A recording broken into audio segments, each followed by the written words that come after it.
سنیچر کے دن ہوئی ہے۔ میرے پیارے آقا علیہ الصلوۃ والتسلیم کے پیارے دیوانوں، اس جنگ کو جنگ احد اور غزوہ احد بھی کہا جاتا ہے۔ غزوہ احد اس لیے کہا جاتا ہے کہ اس جنگ میں حضور صلی اللہ علیہ وسلم بنفس نفیس شامل ہوئے تھے، اسی لیے اسے غزوہ کہا جاتا ہے۔ اور یہ جنگ اسلام کی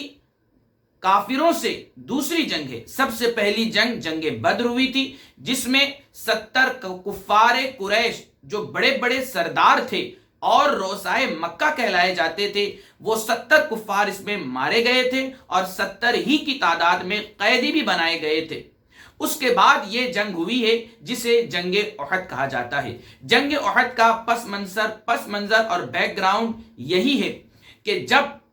جنگ بدر میں مسلمانوں کی فوج نے حضور صلی اللہ علیہ وسلم کی قیادت میں کفار قریش کے بڑے بڑے سردار اور رؤسا کو موت کے گھاٹ اتار دیا اور انہیں مار دیا، جس کے بعد کفار قریش کے دل میں بدلہ لینے کی آگ جل رہی تھی۔ وہ انتقام لینے کے لیے ہمیشہ تگ و دو کرتے اور موقع کی تلاش میں رہا کرتے، اور وہ موقع ڈھونڈتے کہ کب ہمیں ایسا موقع ملے کہ ہم شہر مدینہ پر چڑھائی کریں اور اس کے بعد بانی اسلام حضور صلی اللہ علیہ وسلم کو ختم کر دیں، العیاذ باللہ، اور صحابہ کرام کو بھی ختم کر دیں۔ اس سلسلے میں وہ آپس میں مشورہ کیا کرتے تھے۔ آئیے میں آپ کو آگے کی بات بتاؤں کہ ابو جہل کا بیٹا اکرمہ یہ بعد میں مسلمان ہو گئے تھے، لیکن جنگ احد میں یہ حالت کفر میں تھے۔ ابو جہل کا بیٹا اکرمہ اور امیہ کا بیٹا صفوان، جسے صفوان بن امیہ کہا جاتا ہے، اور عبداللہ بن ربیعہ، اور اس طرح سے 4-6 لوگ یا چند حضرات مل کر کے ابو سفیان کے پاس جاتے ہیں۔ ابو سفیان بھی اس وقت اسلام قبول نہیں کیے تھے اور وہ حالت کفر میں تھے۔ ابو سفیان کے پاس جانے کے بعد یہ سب کے سب شکایت کرتے ہیں کہ جنگ بدر میں کسی کے باپ کو مارا گیا، کسی کے بیٹے کو مارا گیا، کسی کے بھائی کو مارا گیا، اور کسی کے چچا کو مارا گیا، کسی کے دوسرے رشتہ داروں کو مارا گیا۔ ہمیں اس کا بدلہ لینا چاہیے اور ہمیں بدلہ لینا ہے۔ یہ سب کے سب ابو سفیان پر زور ڈالتے ہیں اور مشورہ دیتے ہیں کہ ہر سال شہر مکہ کے تاجروں کا مجموعی منافع جو آتا ہے اسے ہم آپس میں بانٹ لیتے ہیں، لیکن اس سال جو شہر مکہ کے تاجروں کا مال تجارت بک جانے کے بعد، فروخت ہونے کے بعد جو منافع آئے گا، اس منافع کو کوئی بھی نہیں لے گا۔ اس منافع کو جمع کر کے ہتھیار خریدا جائے گا، تلوار خریدی جائے گی، اور جنگی ساز و سامان خریدا جائے گا، اور اس کے بعد مکمل قوت کے ساتھ، مکمل طاقت کے ساتھ ہم شہر مدینہ پر چڑھائی کریں گے، حملہ کریں گے، اور اس کے بعد بانی اسلام حضور صلی اللہ علیہ وسلم کو معاذ اللہ رب العالمین شہید کر دیں گے۔ یہ ان کا پلان تھا، اور پھر انہوں نے اپنے اس پلان کو آگے کس طرح سے بڑھایا آپ سماعت کریں کہ اس سال تاجروں کا مال فروخت ہونے کے بعد جو بھی منافع کی رقم ملی اسے کوئی نہیں لیا، اسے جمع کیا گیا اور جنگی فنڈ میں اس کا استعمال کیا گیا، اور اس کے بعد سب نے اس سے ہتھیار خریدے، تلوار خریدی، زرہ خریدے، اور ایک روایت میں آتا ہے کہ 1000 تقریباً اونٹ تھے اسے بھی بیچ دیا گیا، 50,000 اشرفی کا مال تھا۔ اس طرح سے بہت ساری چیزیں انہوں نے جمع کر لی اور حضور صلی اللہ علیہ وسلم سے لڑنے کے لیے وہ تیار ہو گئے۔ میرے پیارے آقا علیہ الصلوۃ والتسلیم کے پیارے دیوانوں، الغرض بے پناہ جوش و خروش اور انتہائی تیاری کے ساتھ یہ لشکر یعنی کفار قریش کا لشکر شہر مدینہ روانہ ہوا۔ ابو سفیان اس لشکر جرار کا سپہ سالار بنا۔ آپ کو بتا دوں کہ اس لشکر میں ایک روایت کے مطابق 1000 لوگ تھے اور دوسری روایت کے مطابق 3000 لوگ شامل تھے۔ اس پورے لشکر کی کمانڈری ابو سفیان کر رہا تھا۔ حضور صلی اللہ علیہ وسلم کے چچا یہ خفیہ طور پر اسلام لا چکے تھے اور یہ شہر مدینہ میں مقیم تھے۔ انہیں جب معلوم ہوا کہ کفار قریش شہر مدینہ پر حملہ کرنے کا ارادہ رکھتے ہیں، انہوں نے خط لکھا اور حضور صلی اللہ علیہ وسلم کو کفار کے ناپاک ارادوں سے باخبر کیا، اللہ کے رسول صلی اللہ علیہ وسلم کو جب یہ خبر ملی تو آپ نے 5 شوال سن 3 ہجری کو حضرت عدی بن فضالہ رضی اللہ تعالی عنہ کے 2 شہزادے حضرت انس اور حضرت مونس رضوان اللہ تعالی علیہم اجمعین کو جاسوس بنا کر کے کفار قریش کی لشکر کی خبر لانے کے لیے روانہ فرمایا۔ چنانچہ یہ دونوں حضرات یہ پریشان کن خبر لے کر آتے ہیں اور حضور علیہ الصلوۃ والتسلیم کو بتاتے ہیں کہ ابو سفیان کا لشکر مدینہ کے بالکل قریب آ گیا ہے اور ان کے گھوڑے مدینہ کی چراگاہ عریس، اس چراگاہ کا نام عریس تھا، مدینہ کی چراگاہ کی تمام گھاس چر گئے ہیں۔ یہ خبر سن کر 14 شوال سن 3 ہجری جمعہ کی رات حضرت سعد بن معاذ اور حضرت اسید بن حضیر، حضرت سعد بن عبادہ رضی اللہ عنہم ہتھیار لے کر اور چند انصار صحابہ کے ساتھ رات بھر حضور صلی اللہ علیہ وسلم کے گھر کا پہرا دیتے ہیں اور چند صحابہ شہر مدینہ کے اہم ناکوں پر بھی پہرا بٹھا دیتے ہیں۔ حضور صلی اللہ علیہ وسلم نے صبح کو جب آپ بیدار ہوتے ہیں تو جمعہ کا دن تھا، آپ نے صحابہ کرام سے یہ بتایا کہ واللہ میں نے ایک خواب دیکھا ہے اور وہ خواب خیر ہی ہے۔ صحابہ نے عرض کیا یا رسول اللہ صلی اللہ علیہ وسلم اس خواب کے سلسلے میں ہمیں بتائیں۔ آپ نے ارشاد فرمایا کہ میں نے ایک گائے دیکھی ہے جو ذبح کی جا رہی ہے اور میں نے اپنی تلوار میں رخنا یعنی ٹیڑھا پن اور جھکاؤ پن دیکھا ہے، اور میں نے دیکھا کہ میں نے اپنا ہاتھ ایک مستحکم زرہ میں داخل کیا ہے۔ صحابہ کرام نے پوچھا یا رسول اللہ صلی اللہ علیہ وسلم اس کی تعبیر کیا ہے؟ تو میرے آقا علیہ الصلوۃ والتسلیم نے ارشاد فرمایا کہ جو گائے ذبح کی گئی ہے وہ اس سے مراد، اس کی تعبیر یہ ہے کہ اس سے مراد میرے صحابہ ہیں جو جنگ احد میں شہید کیے جائیں گے، اور جو میری تلوار میں رخنا ہے اور جو ٹوٹا پن ہے اس سے مراد میرے اہل بیت ہیں جس میں سے ایک مرد شہید کیا جائے گا۔ اور آگے حضور صلی اللہ علیہ وسلم نے فرمایا کہ میں نے اپنے چہرے کو زخمی حالت میں بھی دیکھا ہے، اور اس کی تعبیر حضور علیہ السلام نے یہ بتائی کہ اس دن مجھے میرے چہرے پر زخم ہوں گے، اور اس کی تعبیر یہی ہے۔ میرے پیارے آقا علیہ الصلوۃ والتسلیم کے پیارے دیوانوں، جب یہ تعبیر صحابہ کرام کو حضور صلی اللہ علیہ وسلم نے بتا دی، اس کے بعد آپ اپنے حجرے میں تشریف لے جاتے ہیں اور حضرت ابو بکر، حضرت عمر رضی اللہ تعالی عنہما آپ کے ساتھ تھے۔ ان دونوں حضرات نے آپ کے سر اقدس پر عمامہ شریف باندھا اور آپ کو لباس پہنایا۔ صحابہ کرام باہر کھڑے ہو کر صف بنا کر انتظار کر رہے تھے کہ کب حضور علیہ الصلوۃ والتسلیم تشریف لائیں اور ہم جنگ کے سلسلے میں باہر جائیں۔ آپ جب تشریف لاتے ہیں تو آپ نے صحابہ کرام سے مشورہ کیا کہ یہ جنگ شہر مدینہ میں رہ کر کے لڑی جائے یا شہر مدینہ سے باہر جا کر لڑی جائے۔ تو صحابہ کرام میں سے کچھ لوگوں نے مشورہ دیا کہ جنگ جو ہے شہر کے باہر جا کر کے لڑنی چاہیے، کسی نے مشورہ دیا کہ شہر ہی میں رہ کر کے ہمیں اپنے شہر کا دفاع کرنا چاہیے اور دشمن کے حملوں کا جواب دینا چاہیے۔ اس لشکر میں جس میں صحابہ کرام بھی شامل تھے، اس میں عبداللہ ابن ابی کا لشکر بھی تھا جو 300 لوگوں کو لے کر کے اپنے ساتھ حضور علیہ الصلوۃ والتسلیم کا ساتھ دینے کے لیے آیا تھا۔ اس نے بھی اپنے طریقے سے مشورہ دیا، اور اس کے بعد میرے آقا صلی اللہ علیہ وسلم اپنے گھر میں تشریف لے جا کر لباس پہن کر کے آپ باہر آتے ہیں، اور اس کے بعد فرماتے ہیں کہ کسی نبی کو یہ مناسب نہیں ہے کہ جس وقت وہ جنگ کے لیے زرہ اپنے بدن پر ڈال لے، پہن لے، تو پھر اسے اتار کر رکھ دے۔ یہ کسی نبی کے لیے مناسب نہیں، یہاں تک کہ اللہ تعالیٰ اپنے نبی اور اس کے دشمن کے درمیان فیصلہ فرما دے۔ میرے پیارے آقا علیہ الصلوۃ والتسلیم کے پیارے دیوانوں،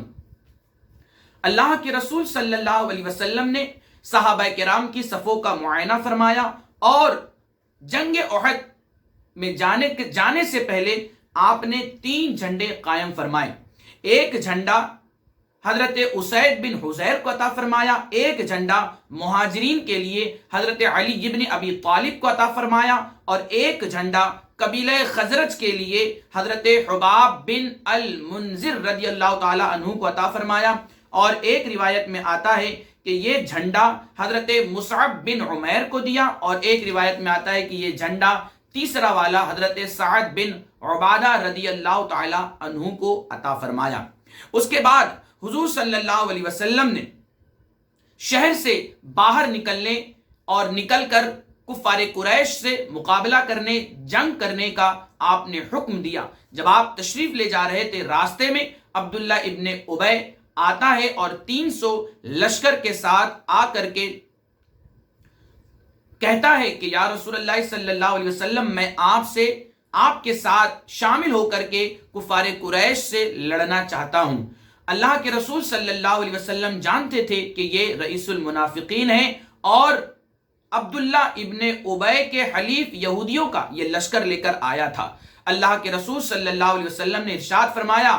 کہ ان لوگوں سے کہہ دو کہ وہ واپس لوٹ جائیں، ہم مشرکوں کے مقابلے میں مشرکوں کی مدد ہرگز نہیں لیں گے۔ چنانچہ یہودیوں کا لشکر واپس چلا گیا۔ پھر عبداللہ ابن ابی منافقوں کا سردار یہ بھی اپنے 300 آدمیوں کو لے کر کے واپس چلا جاتا ہے اور کہتا ہے کہ میں نے محمد صلی اللہ علیہ وسلم کو مشورہ دیا، وہ میرے مشورے کو قبول نہیں کرتے ہیں، میری رائے کے خلاف وہ میدان میں نکل پڑے، لہٰذا میں ان کا ساتھ نہیں دوں گا۔ اس طرح سے جب حضور نکلے تھے تو 1000 کا لشکر تھا، لیکن جب عبداللہ ابن ابی کو میرے آقا نے لوٹا دیا تو اس کے ساتھ آنے والے 300 افراد چلے جاتے ہیں، اور پھر حضور علیہ الصلوۃ والتسلیم کا لشکر صرف 700 ہی رہ جاتا ہے۔ حضور علیہ الصلوۃ والتسلیم کے ساتھ 700 کا لشکر ہے، اور کفار قریش کے ساتھ 3000 کا لشکر جرار ہے۔ میں آپ کو بتاؤں کہ حضور صلی اللہ علیہ وسلم کی فوج میں جب 700 صحابہ تھے تو وہ کس کنڈیشن میں تھے؟ سماعت کریں کہ 100 صحابہ زیرہ پوش تھے، کفار کی فوج میں 3000 کا لشکر تھا جن میں 700 زیرہ پوش تھے، 200 گھوڑے تھے، 3000 اونٹ اور 15 عورتیں تھیں۔ حضور صلی اللہ علیہ وسلم نے جنگ میں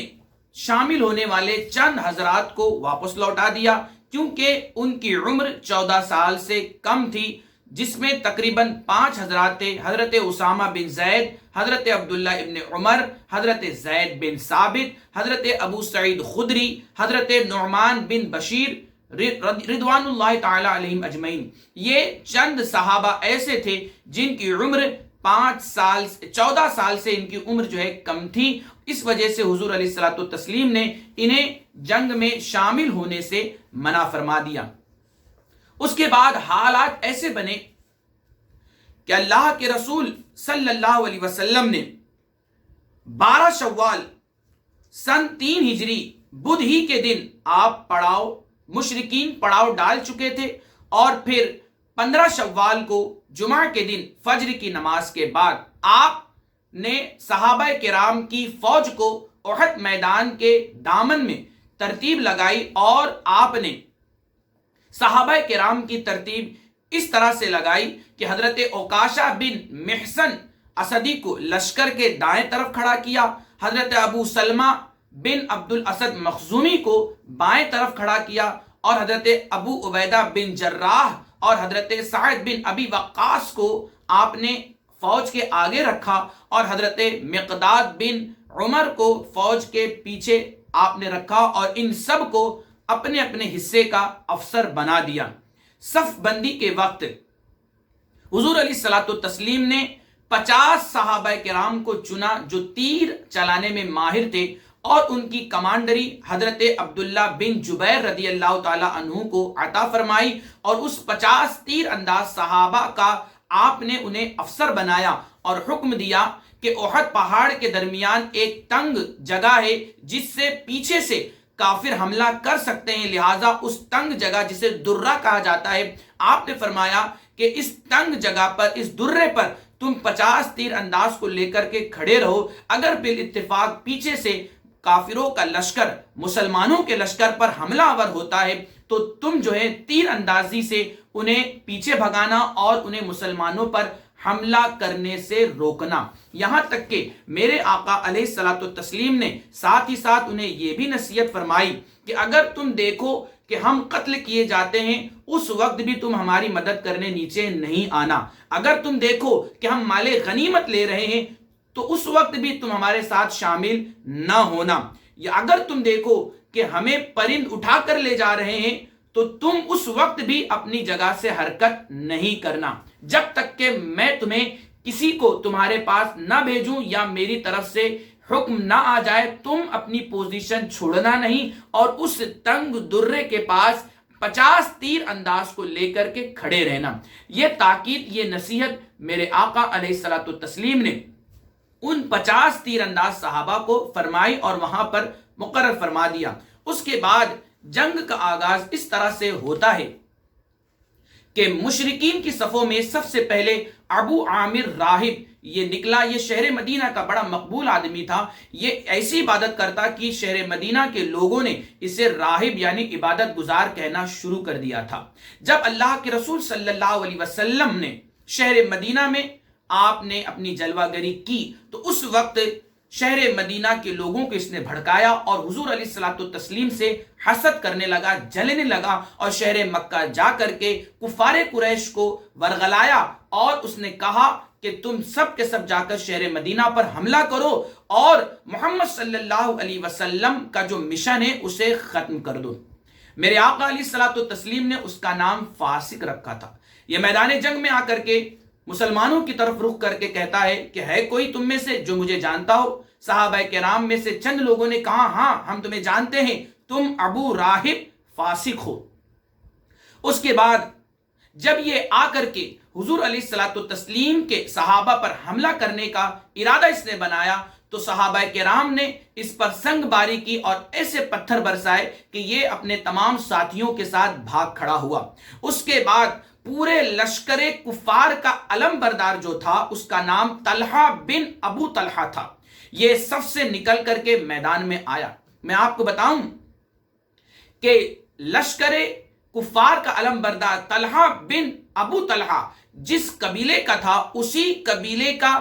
قبیلے سے تعلق رکھنے والے ایک صحابی تھے جن کا نام حضرت مصعب بن عمیر رضی اللہ تعالی عنہ تھا۔ اللہ کے رسول علیہ السلام نے مسلمانوں کے لشکر کا علم بردار انہیں ہی بنایا تھا تاکہ برابری ہو۔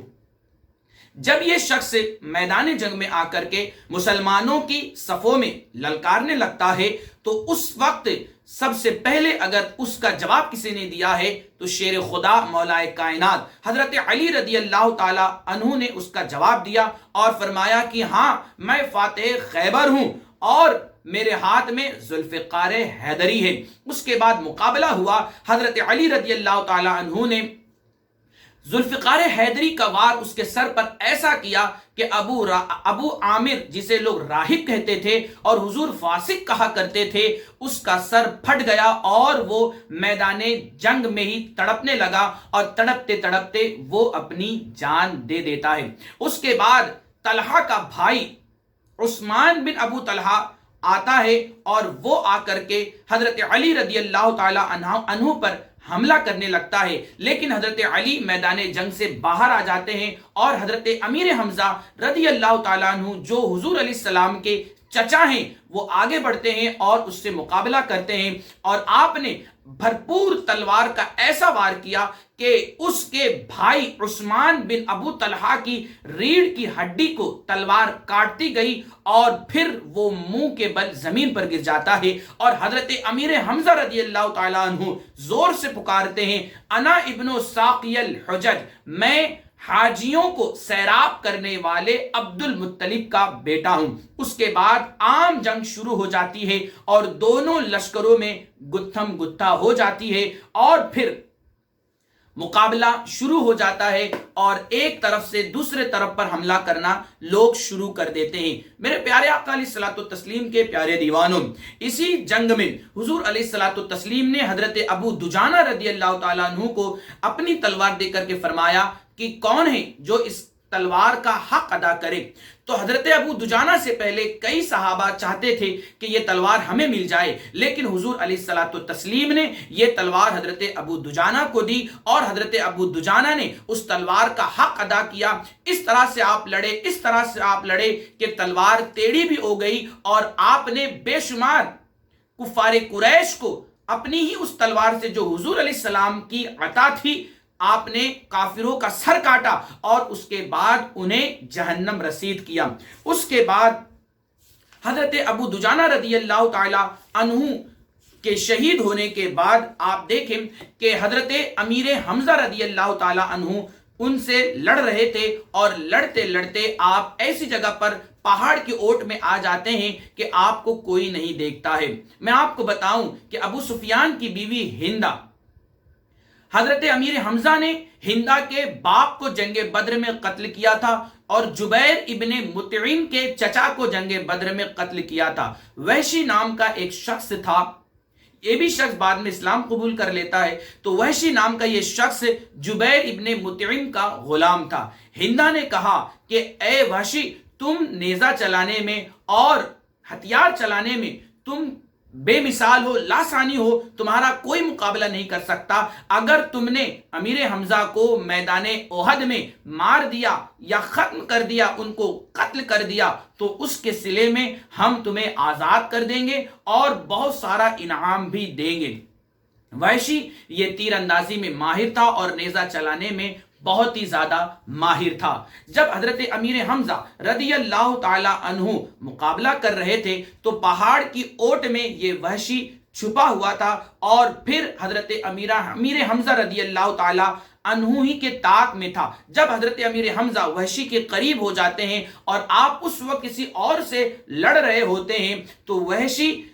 تاک کر کے نیزہ پھینکتا ہے اور وہ نیزہ حضرت امیر حمزہ کے ناف پر آ کر لگتا ہے اور پشت سے پار ہو جاتا ہے، وہ نیزہ پیٹھ سے پیچھے سے باہر نکل جاتا ہے، اور اس کے بعد حضرت امیر حمزہ تلوار لے کر آگے بڑھتے ہیں اور وحشی پر حملہ ہی کرنا چاہتے ہیں، مگر زخم کی تاب نہ لا کر آپ گر پڑتے ہیں اور شہادت سے سرفراز ہو جاتے ہیں۔ کفار کے بڑے بڑے علمدار کٹ کٹ کر کے گر رہے تھے۔ میں آپ کو بتاؤں کہ ایک روایت میں آتا ہے کہ حضور صلی اللہ علیہ وسلم کے ساتھ جنگ احد میں 2 فرشتے دیکھے گئے تھے، جن میں ایک فرشتہ حضرت جبرائیل علیہ السلام تھے اور دوسرے فرشتے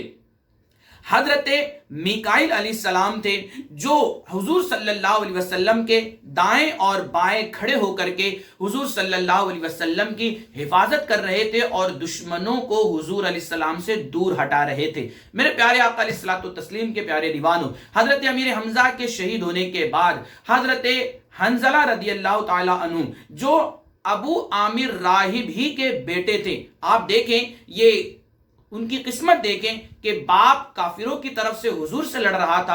اور بیٹا حضرت حنظلہ رضی اللہ تعالی عنہ یہ صحابی ہیں اور حضور علیہ الصلوۃ والتسلیم کے ساتھ کفار قریش سے لڑ رہے تھے۔ جب حضرت حنظلہ رضی اللہ تعالی عنہ لڑتے ہیں تو لڑنے کے بعد جب یہ بھی شہید ہو جاتے ہیں تو ان کی لاش نظر نہیں آتی ہے۔ صحابہ کرام نے حضرت حنظلہ رضی اللہ تعالی عنہ کی لاش کو جب تلاش کیا تو انہیں پہاڑ کے پیچھے ایسی جگہ پر آپ کی لاش ملی کہ ایسا لگ رہا تھا کہ آپ کو کسی نے غسل دیا ہے۔ آپ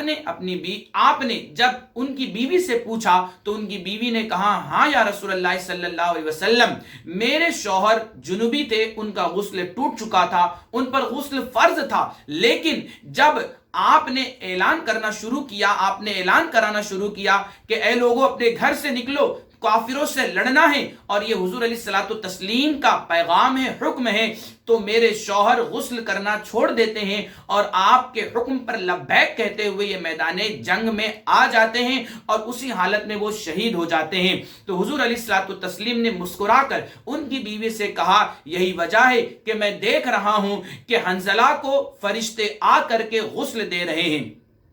اسی لیے انہیں غسیل الملائکہ یعنی فرشتوں کے ہاتھوں سے انہیں غسل ملا ہے انہیں غسیل الملائکہ کہا جاتا ہے۔ حضرت حنظلہ رضی اللہ تعالی عنہ کے شہید ہونے کے بعد حضرت مصعب بن عمیر رضی اللہ تعالی عنہ جو کہ مسلمانوں کی فوج کے علمبردار تھے، یہ بھی شہید ہوتے ہیں، اور انہیں شہید کرنے والا ظالم عبداللہ ابن قمیہ تھا یا قمیہ تھا۔ یہ بہت ہی ماہر تیر چلانے والا، تلوار چلانے والا تھا، اور کئی زرے سے اس نے اپنے آپ کو ڈھک کر کے رکھا تھا، اور یہ اس طرح سے تھا کہ یہ چاروں طرف گھومتا تھا، لوگ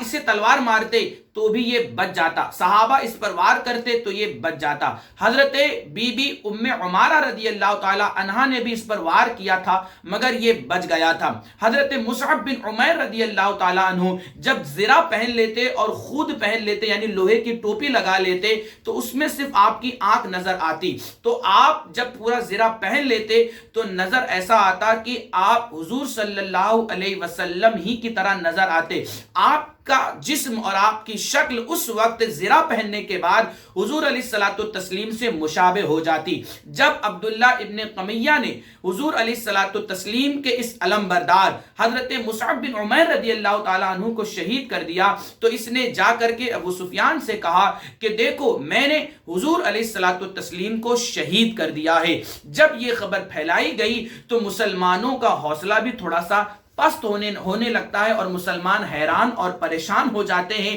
اور کافروں کا حوصلہ بلند ہو جاتا ہے۔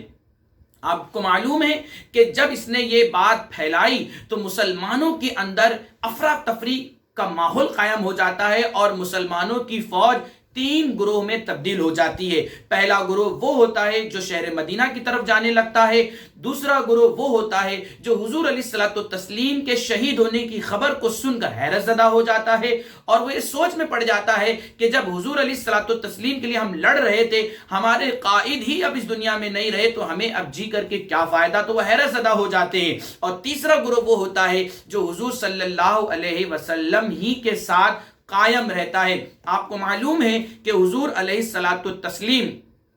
پیچھے نہیں ہٹے، اس وقت آپ ثابت قدم تھے، اور اس وقت 14 صحابہ کرام آپ کی حفاظت پر معمور تھے، جس میں حضرت ابوبکر صدیق، حضرت عمر بن خطاب، حضرت عبد الرحمن بن عوف، حضرت سعد بن عبادہ، اس طرح سے کئی صحابہ تھے، جس میں 7 مہاجرین صحابہ تھے، 7 انصار صحابہ تھے۔ یہ تمام کے تمام صحابہ جن کی 14 تعداد بنتی تھی، حضور علیہ الصلوۃ والتسلیم کی حفاظت پر یہ معمور تھے۔ آپ کو معلوم ہے کہ اچانک جنگ کا پاسا پلٹ جاتا ہے۔ وہ اس طرح سے پلٹتا ہے کہ جب کافروں کے بڑے بڑے سردار جنگ میں مارے جا رہے تھے تو اس وقت لگ رہا تھا کہ جنگ جیتی جا رہی، اور حقیقت میں یہ جنگ جیتی ہی جا رہی تھی، کیونکہ مسلمان پے در پہ حملے کر رہے تھے، اور اس میں حضرت علی رضی اللہ تعالی عنہ کا جو لڑنے کا اور جہاد کرنے کا اور کافروں پر حملہ کرنے کا جو انداز تھا وہ بڑا ہی نرالا تھا۔ سارے صحابہ حیرت زدہ تھے کہ حضور علیہ الصلوۃ والتسلیم کا وصال ہو چکا ہے، شہید کر دیے گئے، تو سب رک گئے تھے۔ لیکن حضرت علی رضی اللہ تعالیٰ عنہ اس وقت بھی آپ نے اپنی تلوار کو روکا نہیں، آپ بدستور لڑتے رہے اور کافروں کو ڈھکیلتے رہے۔ جب کفار قریش نے دیکھا کہ اب ہم لڑ نہیں سکتے، وہ بھاگنے لگے، اور مسلمانوں کی فوجوں نے ان کا پیچھا کرنا شروع کیا، اور وہ کافر مال غنیمت چھوڑ کر کے بھاگنے لگے۔ تو اس وقت وہ 50 تیر انداز جنہیں حضور علیہ الصلوۃ والتسلیم نے احد پہاڑ کے اس تنگ درے پر کھڑا کیا تھا، وہ 50 تیر انداز نے سوچا کہ اب تو جنگ جیتی جا چکی ہے، کافر بھاگ رہے ہیں، مسلمان مال غنیمت حاصل کر رہے ہیں، تو لہٰذا اب نیچے اترو پہاڑ سے اور پھر مال غنیمت کو لے لو۔ حضرت عبداللہ بن جبیر رضی اللہ تعالی عنہ نے انہیں منع کیا اور فرمایا کہ حضور علیہ السلام نے یہ حکم دیا ہے کہ کچھ بھی ہو جائے تمہیں ہٹنا نہیں ہے، جب تک کہ میرا حکم نہ آ جائے تم نہ ہٹو۔ لیکن ان تمام صحابہ کرام نے کسی کی نہ سنی، اور اس کے بعد وہ سب کے سب نیچے اتر کر آنے لگے۔ آپ کو میں بتا دوں کہ اسی درے کے پیچھے خالد ابن ولید، جو اس وقت چند پہلوان اور چند تیر انداز اور چند فوج کو لے کر کے پیچھے چھپے ہوئے تھے اور جنگ کا منظر پورا دیکھ رہے تھے، یہ اس وقت اسلام قبول نہیں کیے تھے، تو اس وقت حضرت عبداللہ ابن جبیر کی نافرمانی کرنے کے بعد اور حضور علیہ الصلوۃ والتسلیم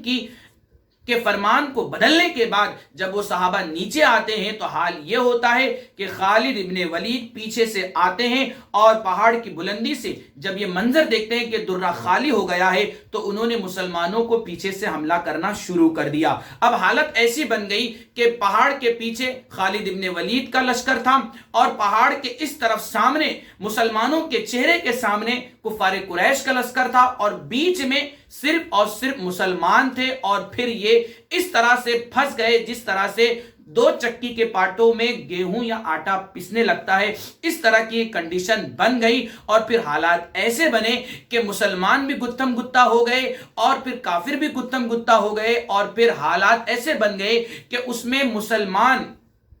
بے خودی میں اور وارفتگی میں اور بدحواسی میں تلوار اپنوں ہی پر چلانے لگے، اور اس وقت حضرت حذیفہ کے والد حضرت یمان رضی اللہ تعالی عنہ خود مسلمانوں کی تلوار سے شہید ہو جاتے ہیں۔ حضرت حذیفہ بار بار کہتے ہیں کہ اے مسلمانوں، تم بدحواسی کے عالم میں اپنوں ہی پر حملہ کر رہے ہو، یہ میرے والد ہیں، یہ صحابی ہیں، یہ منافقوں میں سے نہیں ہیں، یہ کافروں میں سے نہیں ہیں۔ اس کے باوجود بھی کسی کا دھیان نہ رہا اور حضرت حذیفہ کے والد حضرت یمان رضی اللہ تعالی عنہ شہید ہو جاتے ہیں، اور مسلمانوں ہی نے بدحواسی کے عالم میں حضرت یمان رضی اللہ تعالی عنہ کو شہید کر دیا۔ ساتھ ہی ساتھ میں آپ کو بتاؤں کہ اسی درمیان حضور صلی اللہ علیہ وسلم پر بھی حملہ ہوا، اور حملہ کس نے کیا؟ حضرت ابو بکر صدیق، حضرت عمر فاروق اور دیگر صحابہ کرام حضور علیہ الصلوۃ والتسلیم کو چاروں طرف سے پہرا دے رہے تھے،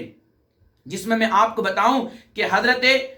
سعد بن ابی وقاص رضی اللہ تعالی عنہ یہ بھی حضور علیہ الصلوۃ والتسلیم کی حفاظت پر مامور تھے، اور اس طرح سے تیر چلا رہے تھے کہ میرے آقا نے خوش ہو کر کے تیر دیا اور فرمایا ارمی یا سعد فدا کا ابی و امی، اے سعد چلاؤ تیر، تم پر میرے ماں باپ قربان ہو جائیں۔ اسی طرح سے حضرت ابو دجانہ اس وقت بھی آپ جو ہے میرے آقا کا ڈھال بن کر کے آپ کافروں سے حضور کو بچا رہے تھے۔ اسی طرح سے حضرت طلحہ رضی اللہ تعالی عنہ بھی جانثاری کا منظر پیش کر رہے تھے، اور آپ کے بدن پر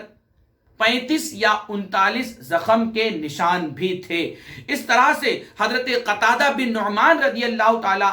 عنہ، یہ انصاری صحابی ہیں، یہ بھی میرے آقا علیہ الصلوۃ والتسلیم کی حفاظت پر مامور تھے اور آپ کی حفاظت کر رہے تھے۔ ناگہاں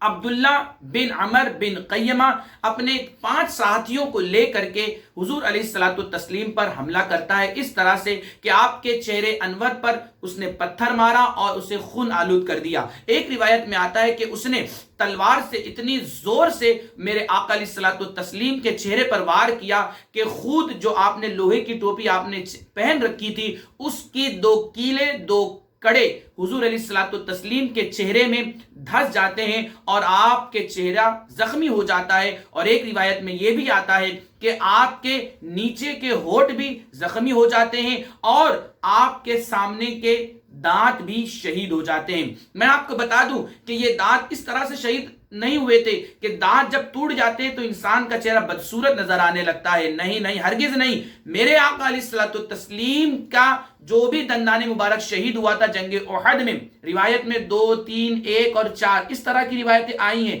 تو جو بھی دندان مبارک شہید ہوا تھا وہ جڑ سے نہیں ٹوٹا تھا بلکہ اس کے کچھ کنارے ہلکے سے ٹوٹے تھے، اور وہ ٹوٹنے کی وجہ سے وہ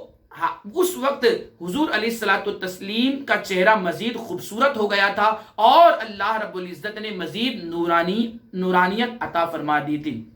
میرے پیارے آقا علیہ الصلوۃ والتسلیم کے پیارے دیوانوں، المختصر یہ کہ ان 5 لوگوں نے کفار قریش کی طرف سے حضور علیہ الصلوۃ والتسلیم پر حملہ کیا اور میرے آقا کو زخمی کر دیا۔ حضور علیہ الصلوۃ والتسلیم نے فرمایا کہ اگر میرے جسم سے خون ٹپک کر زمین پر گر جائے گا تو پوری روئے زمین پر عذاب آ جائے گا اور اللہ تعالیٰ انہیں اپنے عذاب میں مبتلا کر دے گا۔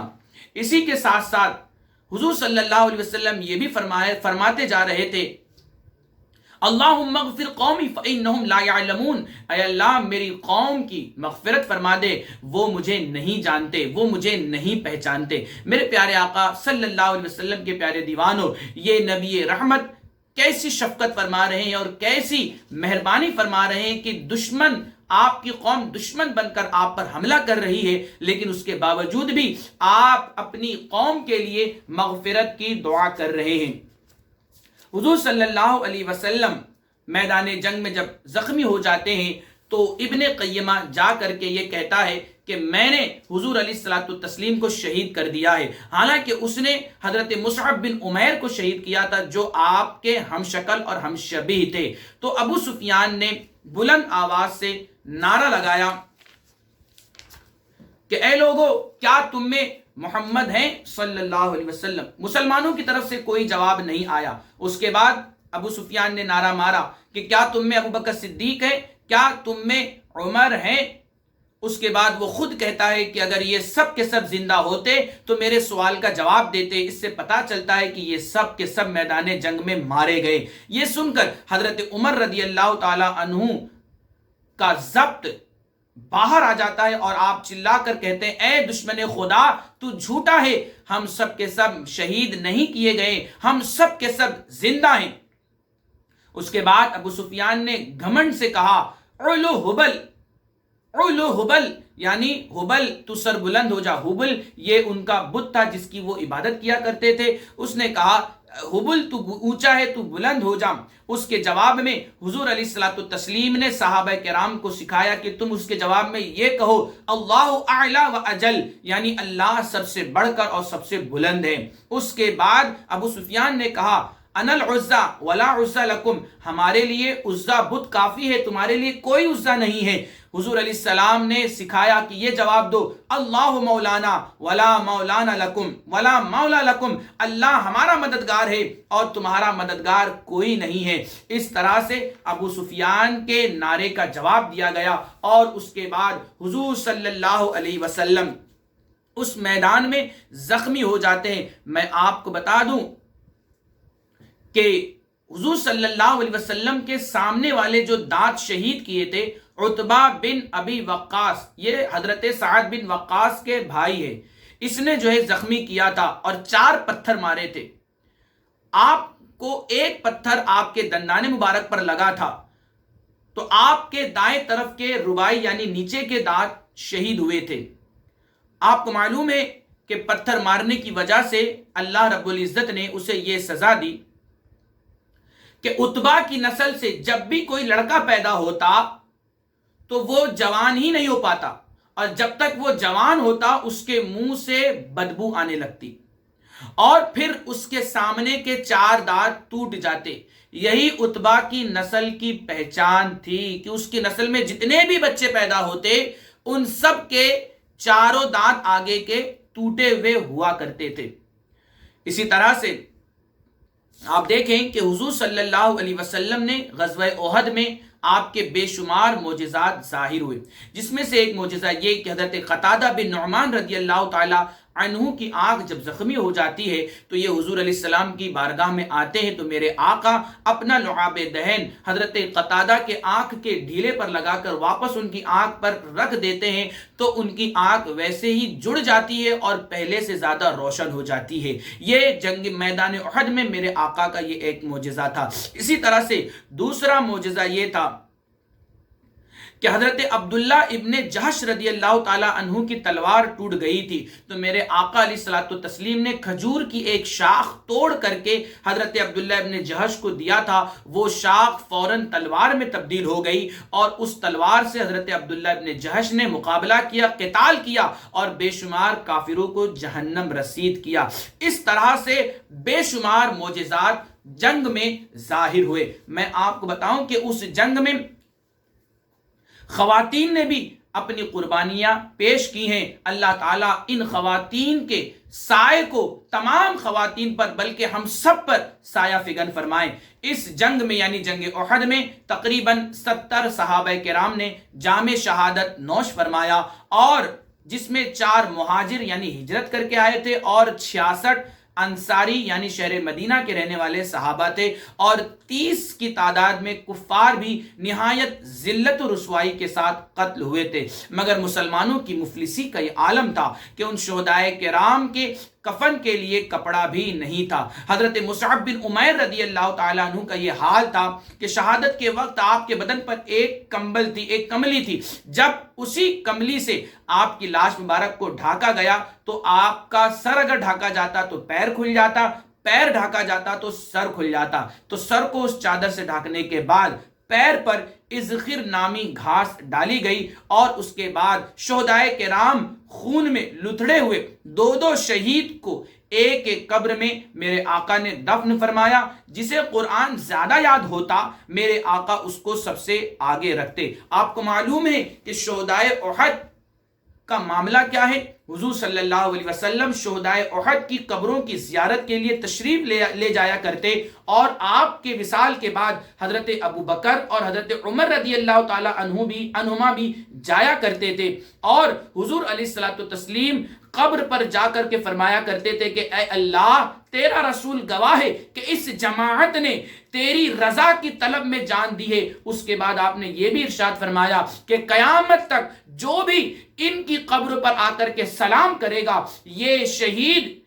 ان سلام کرنے والوں کا سلام بھی سنیں گے اور اس سلام کا جواب بھی دیں گے۔ اس سلسلے میں آپ کو ایک روایت بتاؤں کہ حضرت فاطمہ خزاعیہ رضی اللہ تعالی عنہا کا بیان ہے کہ ایک دن میں احد کے میدان سے گزر رہی تھی، اور حضرت امیر حمزہ رضی اللہ تعالی عنہ کی قبر پر میں نے پہنچ کر السلام علیکہ یا عم رسول اللہ کہا، یعنی اے اللہ کے رسول کے چچا آپ پر سلام ہو، تو قبر سے جواب آیا وعلیکم السلام ورحمۃ اللہ وبرکاتہ۔ میرے پیارے آقا علیہ الصلوۃ والتسلیم کے پیارے دیوانوں، اس سے معلوم ہوا کہ اللہ والے آج بھی اپنی قبروں میں زندہ ہیں، اور ان کی زندگی کو دنیا میں چلنے والا وہی شخص سمجھ سکتا ہے جسے اللہ نے بصیرت سے بھی نوازا ہو اور بصارت سے بھی نوازا ہو۔ جب حضرت امیر حمزہ رضی اللہ تعالی عنہ شہید ہو جاتے ہیں تو حضور صلی اللہ علیہ وسلم ارشاد فرماتے ہیں کہ اے امیر حمزہ، تمہارے ناک کان کو کاٹا گیا، تمہاری آنکھیں نکالی گئی، تمہارا جگر نکال کے اسے کچا ہندا نے چبایا ہے، اور کفار قریش کی عورتوں نے شہداء کی لاشوں کو مسلح کیا ہے۔ اے امیر حمزہ، میں تمہارے بدلے کافروں کی 70 لاشوں کو مسلح کروں گا، یعنی ان کے ناک کان کاٹوں گا اور انہیں بھی جو ہے اس طرح سے بنا دوں گا کہ ان کا چہرہ دیکھنے کے قابل نہیں ہوگا۔ تو اس وقت اللہ رب العزت نے حضور صلی اللہ علیہ وسلم کو یہ کام کرنے سے منع فرمایا، اور فرمایا کہ اے میرے محبوب، آپ یہ کام ہرگز نہ کریں۔ اور اس کے بعد یہ آیت کریمہ بھی نازل ہوئی، فَإِنْ عَاقِبْتُمْ بِمِثْلِ فَعَاقِبُوا او کما قال اللہ، کہ یعنی اے میرے محبوب، آپ یہ کام ہرگز نہ کریں اور کافروں کا مسلح نہ بنائیں۔ فَإِنْ عَاقِبْتُمْ فَعَاقِبُوا بِمِثْلِ مَا عُوقِبْتُمْ، یہ پوری آخر تک یہ آیت کریمہ نازل ہوئی۔ اس کے بعد میرے آقا نے صبر کیا اور اپنی قسم کا کفارہ ادا کیا، اور آپ نے کافروں کی لاشوں کا مسلح بنانے کا جو ارادہ کیا تھا، آپ اس ارادے سے باز آ گئے اور آپ نے کافروں کی لاشوں کا مسلح نہیں کیا۔ اسی طرح سے میں آپ کو بتاؤں کہ شہدائے احد کتنے ہیں، اس میں بھی اختلاف ہے۔ کچھ فرماتے ہیں 70 شہید ہوئے، کچھ فرماتے ہیں 65 شہید ہوئے، 4 مہاجرین اور 61 انصار صحابہ جو میں نے ابھی بتایا، اور کچھ فرماتے ہیں 70 شہید ہوئے جس میں 6 مہاجرین اور 64 صحابہ۔ میرے پیارے آقا علیہ الصلوۃ والتسلیم کے پیارے دیوانوں، شہدائے کرام زندہ ہیں، ان کی زندگی کو ہم اور آپ نہیں سمجھ سکتے۔ اللہ رب العزت شہدائے کرام ہی کے سلسلے میں اللہ فرماتا ہے وَلَا تَقُولُوا لِمَنْ يُقْتَلُ فِي سَبِيلِ اللَّهِ أَمْوَاتٌ بَلْ أَحْيَاءٌ، جو اللہ کی راہ میں مارے جائیں انہیں مردہ نہ کہو، وہ زندہ ہیں، تم ان کی زندگی کو ہرگز نہیں سمجھ سکتے۔ جانتے ہیں آپ سن 3 ہجری کو، ہجرت کے تیسرے سال جو واقعات پیش آئے وہ سماعت کریں۔ پہلا واقعہ یہ کہ 15 رمضان سن 3 ہجری کو امام حسن رضی اللہ تعالی عنہ کی ولادت ہوئی۔ اسی سال حضور علیہ الصلوۃ والتسلیم نے حضرت بی بی حفصہ رضی اللہ تعالی عنہا سے نکاح فرمایا۔ اسی سال حضرت عثمان غنی رضی اللہ تعالیٰ عنہ نے حضور علیہ الصلوۃ والتسلیم کی شہزادی حضرت ام کلثوم رضی اللہ تعالیٰ عنہا سے نکاح فرمایا۔ اسی سال میراث کے احکام و قوانین بھی نازل ہوئے۔ اب تک میراث میں ذوی الارحام کا کوئی حصہ نہ تھا، ان کے حقوق کی تفصیل اسی سال بیان کی گئی۔ اسی طرح سے مشرک عورتوں سے نکاح کرنا مسلمانوں کے لیے جائز تھا، مگر سن 3 ہجری میں حرام کر دیا گیا اور ہمیشہ کے لیے مشرک عورتوں کا نکاح مسلمانوں سے حرام کر دیا گیا۔ اسی طرح سن 3 ہجری کو کعب بن اشرف یہودی کا قتل ہوا۔ یہ وہ شخص تھا جو بہت بڑا شاعر تھا اور یہ اپنے اشعار لکھ لکھ کر کے حضور علیہ الصلوۃ والتسلیم کی ہجو، بے ادبی اور گستاخی کیا کرتا تھا۔ اسے حضرت محمد بن مسلمہ نے اپنے ساتھیوں کے ساتھ رات میں جا کر کے اسے قتل کر دیا۔ اسی طرح سن 3 ہجری کو غزوہ غطفان واقع ہوا، جس میں کوئی لڑائی تو نہیں ہوئی، البتہ اس غزوے میں جو شخص دعسور بن حارث محاربی نامی شخص تھا، یہ حضور علیہ الصلوۃ والتسلیم کے معجزے کو دیکھ کر کے یہ اسلام قبول کرتا ہے اور کوئی لڑائی نہیں ہوتی ہے۔ تو میرے پیارے آقا علیہ الصلوۃ والتسلیم کے پیارے دیوانوں، یہ مختصر سی تفصیل جنگ احد کی تھی اور عنقریب جنگ احد کی تاریخ آنے والی ہے۔ میں آپ سے گزارش کرتا ہوں کہ آپ حضرات اسے مکمل دیکھیں اور دیکھنے کے بعد اپنے دوست احباب کو ضرور یہ ویڈیو پہنچائیں تاکہ ہر کوئی جنگ احد اور مسلمان مجاہدین، مسلمان صحابہ کی جانثاری، وفاداری، ایثار اور قربانی کی تاریخ کو جان سکے اور سیکھ سکے اور اس پر عمل کر سکے۔ میں اپنی گفتگو کو ختم کرتا ہوں اس شعر پر: آئین جواں مردی حق گوئی و بے باکی، آئین جواں مردی حق گوئی و بے باکی، اللہ کے شیروں کو آتی نہیں روباہی۔ اللہ تعالی جنگ احد میں شہید ہونے والے تمام صحابہ کے مزارات پر اپنی رحمت و نور کی بارش نازل فرمائے اور ان کے صدقے اللہ تعالی ہم سب کی مغفرت فرمائے اور ہمیں بھی حضور صلی اللہ علیہ وسلم پر اپنی جان چھڑکنے کا جذبہ عطا فرمائے۔ وما علینا الا البلاغ۔ السلام علیکم ورحمۃ اللہ وبرکاتہ۔